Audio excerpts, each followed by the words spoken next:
Welcome back. So this is going to be the first video in a somewhat new series where, similar to my camera overviews, I want to talk about lenses. And I want to be clear kind of from the outset, it's just exactly the same way my camera overviews work.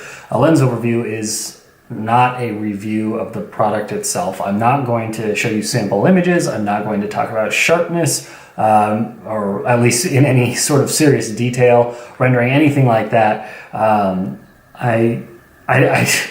It's not stuff I really think about. For me, it's just putting the camera on the lens. Do I like how the images look? Awesome. It's a good lens for me. And I know that's kind of weird to some people. So if that's not for you, I wanted to kind of get this warning out of the way from the outset and dive right into it. So the first lens that I wanted to talk about is a pretty recent acquisition for me. The only reason I bought it is because it was online for a really low price. Anytime you can find a Leica M-mount lens that's relatively new for cheap, it's worth looking into. This lens in particular is the Handevision, which is a horrible name, or Iberit 50mm 2.4. Now, Handevision, I had to try and figure out where that comes from because it's just such a bad name. It turns out HAN is the nickname for the province in China where it's made, and then DE in Handi stands for Germany. So it's a joint venture between China and Germany. Apparently it's two countries. The optics were designed, it says, by IBE, which I assume stands for Iberit, the name on the top of the lens here. And then it was manufactured in Shanghai by Transvision. So this is one of quite a few lenses to come out of China for the Leica M-mount system. So Seven Artisans being really kind of the big one right now with their 50mm 1.1, which is a surprisingly great lens, especially for $370. I loved my copy of it. And then there's also the 35mm f2 that they're coming out with, I think, within the next month or so. Either way, this lens, though, sits a little bit on the premium side, which makes sense for some reasons, but I'm a little bit confused by with others. MSRP when it first came out was, I believe, $650, which for an M-mount lens is still relatively cheap. You're in the Voigtlander and then used Zeiss price range there. But they really weren't selling. I know that a lot of photo retailers have them on clearance right now in the $450 to $500 range. This one I picked up used for less than half that. So it's really a kind of bargain lens. But interestingly enough, there are a lot of details on it that make it seem more premium. Number one is that the aperture actually has clicks on it. The Seven Artisans are smooth. There's no stopping throughout the aperture range. And furthermore, these are in a even order, regardless of what the f-stop is. So with the Seven Artisans 50mm 1.1, the distance between 1.1 and 1.4 is really big, whereas the distance between 11 and 16 is absolutely tiny. So if you're really trying to nail metering, it can be a little bit difficult if you're working with the aperture. This, however, nice and easy. Unfortunately, though, and I don't know how well you'll be able to see this, maybe we can get it in there. There we go. You can see there's only 6 aperture blades, which for a lens that costs as much, I find a little bit disappointing, especially when you compare it to, you know, the Voigtlander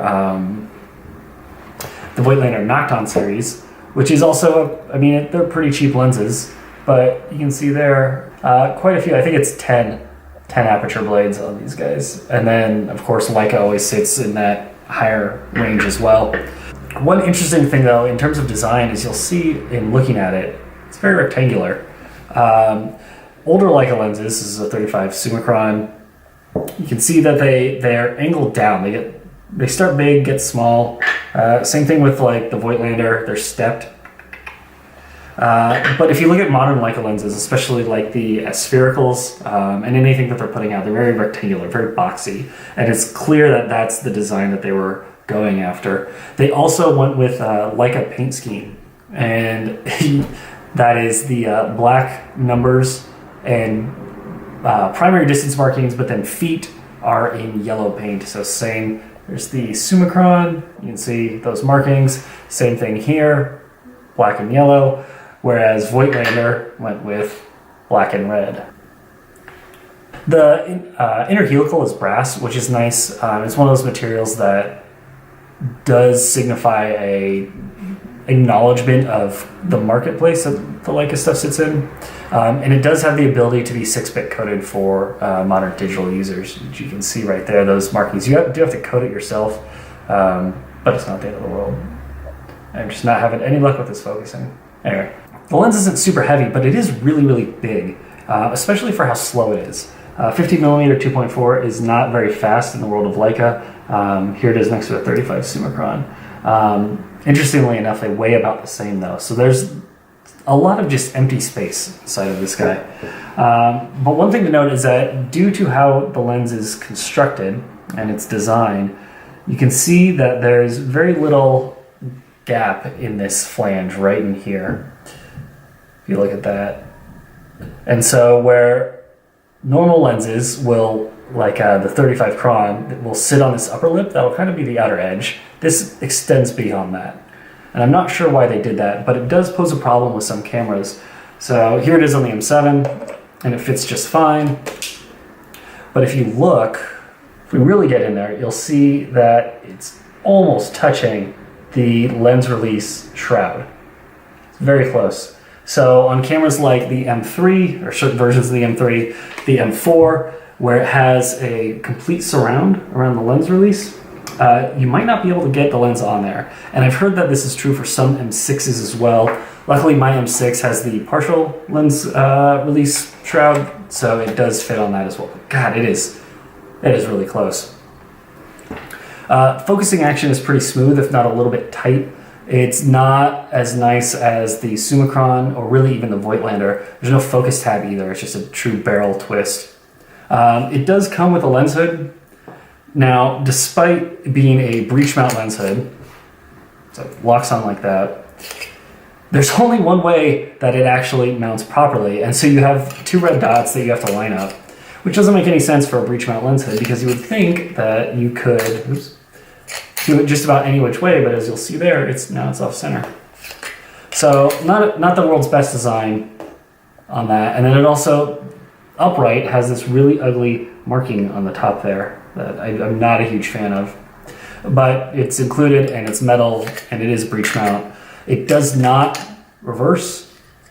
You can see that it'll sit on there and it'll twist, but it doesn't lock into place because of a flange that's on the inside here. Unfortunately, the flange on the inside doesn't have threads, so it's not like you can put a filter on the inside of this either. You still have to put the filter on the lens itself, and then the lens hood goes over it.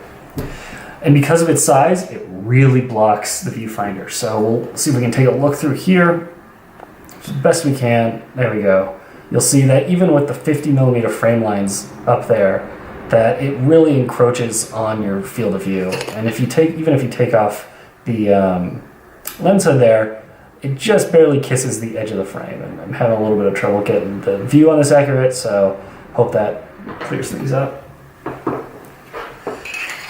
Now, is it worth it? I guess that depends on a lot of things. What kind of lens are you looking for? Are you looking for something cheap that'll get the job done in native Leica M-mount? If so, keep an eye out for them. Again, because they didn't sell a whole bunch, there's not a ton of them out there, and so the used market is probably pretty slim, and that's probably why I was able to get mine for as cheap as I did. When it comes to buying it new, I honestly think there are better lenses out there for the money. Because of how slow it is, you can pick up a Leica 50mm collapsible LMAR for about the same price used as you could find one of these new, even on clearance, which is about $600. And that would really be my suggestion, simply because of the size difference, the build quality. I'm sure the Leica is sharper. The Leica will have more aperture blades if you're really concerned about those out of focus areas, yada, yada, yada. That is the Handevision 50mm 2.4. If you have any questions about this, please leave them in a comment below. I'm happy to answer them. Again, there's not a ton of information about this lens out there. I bought it going in blind, and while I've been happy with it so far, I don't know necessarily that it will remain in my arsenal for forever. Please be sure to subscribe to my channel, check me out on social media. I've included links to all of that stuff below, and thanks for watching.